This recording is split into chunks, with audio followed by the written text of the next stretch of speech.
حضرت علی رضی اللہ تعالی عنہ نے فرمایا، دل میں برائی رکھنے سے بہتر ہے کہ ناراضگی ظاہر کر دو۔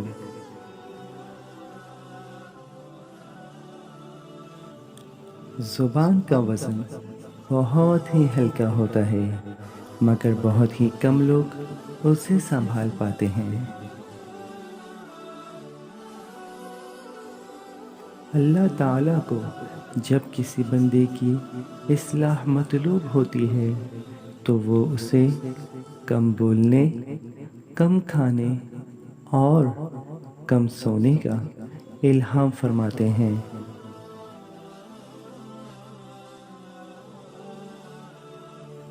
ہمیشہ سمجھوتا کرنا سیکھو، کیونکہ تھوڑا سا جھک جانا کسی رشتے کو ہمیشہ کے لیے توڑ دینے سے بہتر ہے۔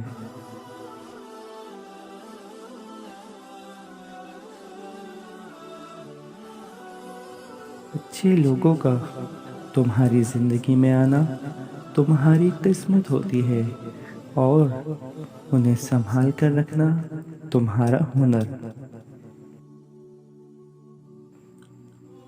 خواہشیں بادشاہوں کو بھی غلام بنا دیتی ہیں، اور صبر غلاموں کو بھی بادشاہ بنا دیتا ہے۔ مشکل ترین کام بہترین لوگوں کے حصے میں آتے ہیں، کیونکہ وہ اسے حل کرنے کی صلاحیت رکھتے ہیں۔ دوستوں، جانے سے پہلے اس ویڈیو کو لائک کرنا اور چینل کو سبسکرائب کرنا نہ بھولیے گا۔ شکریہ۔